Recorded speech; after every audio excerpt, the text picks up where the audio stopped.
Al menos 12.500 mujeres entre 12 y 17 años declararon que vivían en concubinato. El 3% de las niñas y adolescentes en Bolivia son obligadas a casarse antes de los 15 años y el 22% antes de los 18 años. En 2019, aproximadamente 32.344 adolescentes contrajeron matrimonio antes de los 15 años y 243.382 antes de los 18 años. Agravando la situación, al menos 104 adolescentes quedan embarazadas por día. De estas, 6 tienen menos de 15 años. En 2021 se registraron 2.638 casos de abuso sexual y 2.078 delitos de violación hacia niñas, niños y adolescentes. La naturalización de los concubinatos, uniones y matrimonios tempranos en nuestro país no nos permite ver que el problema también existe en Bolivia. Una vez casadas o conviviendo, las niñas y adolescentes se exponen a una vida de violencia física, sexual, económica y psicológica, entre otras. Asumen tareas de maternidad y pueden llegar a enfermar o a morir por complicaciones en el parto. La mayoría deja de estudiar y frustra su proyecto de vida. Un poco problemático, ¿no? El tema es alarmante lo que acabamos de ver, pero en Bolivia, como en tantos países, se permite el matrimonio en menores de edad. ¿Es suficiente el consentimiento de los padres? ¿Qué más se debería tomar en cuenta? Tenemos una experta que nos va a acompañar esta mañana y nos va a aclarar el tema. Su nombre es Cris Pereira, ella es abogada especialista en derechos de la niñez y adolescencia. Buen día, Cris. Buen día, ¿Cómo está? mucho gusto. Gracias por invitarme a tu programa. No, gracias por asistir. Primero aclaremos esta figura. ¿Es permitido en Bolivia? En realidad, la ley permite el matrimonio a partir de los 16 años, siempre que haya el consentimiento de esta y evidentemente un permiso de los progenitores o en su defecto de la Defensoría de la Niñez y Adolescencia. Ese último punto normalmente no se lo toma en cuenta, que haya el consentimiento de la Defensoría de la Niñez. ¿Qué tan importante es que esta figura esté presente en este acto?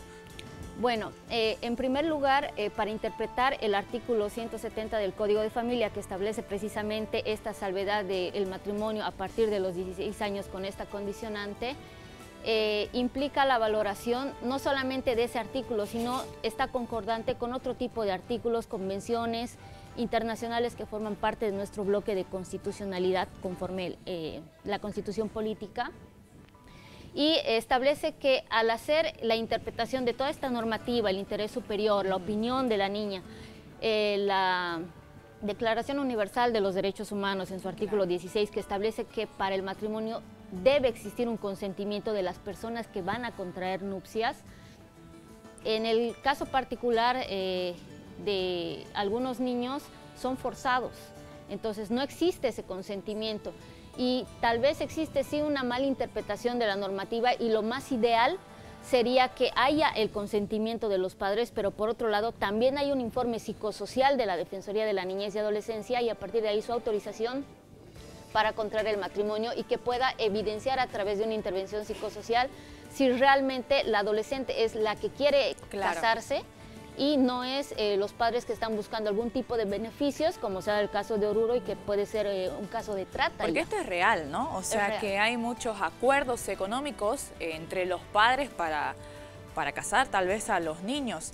¿Qué consecuencias trae esto para una mujer? Bueno, lamentablemente cuando se dan este tipo de actos forzados que vienen a vulnerar la libertad sexual que tienen las adolescentes, llega pues a desencadenar en tipos de violencia, la violencia física, la violencia psicológica, la violencia sexual, pero sobre todo embarazos forzados. Claro. Y cuando llegamos a hablar de embarazos no deseados y forzados, estamos poniendo en riesgo la integridad del adolescente porque su cuerpo no está todavía apto, independientemente de la capacidad cognitiva que todavía está en desarrollo del adolescente, también su cuerpo está en desarrollo. Totalmente. Y no está apto para tener un parto, lo cual expone también su vida ya Por supuesto. A este tipo de hechos. Incluso muchas mujeres dejan de estudiar, si hablamos en tema académico, porque abarca muchas áreas, ¿no?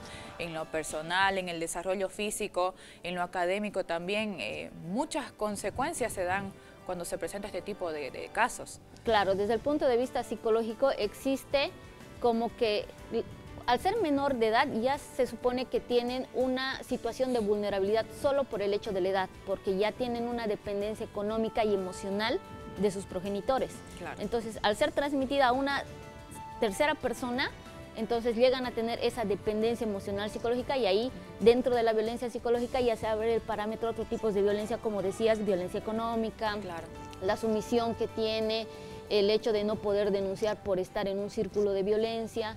Entonces van a haber diferentes factores que la van a atar a ella a seguir dependiendo de ese agresor. Ahora, doctora, para cerrar el tema, capaz y muchas jovencitas están mirando el programa y no saben cómo acudir o están sometidas a esta situación o se les viene próximo un matrimonio forzoso.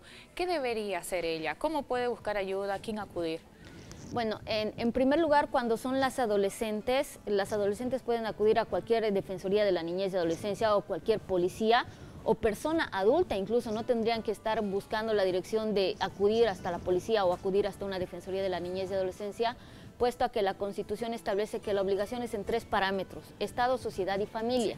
Entonces, en el caso particular de Oruro, ha habido el registro civil que, habiéndose percatado de una diferencia abismal, no ha sido capaz de avisar a la Defensoría de la Niñez y Adolescencia. Entonces, cualquier persona que vea un niño o adolescente en situación de riesgo tiene la obligación de denunciar y de coadyuvar para que esta denuncia llegue a las Defensorías de la Niñez y Adolescencia. Gracias, doctora, por su presencia esta mañana para acompañarnos. De mucho aporte, todo lo que nos ha confirmado. Continuamos con más. Nosotros tenemos información de último momento.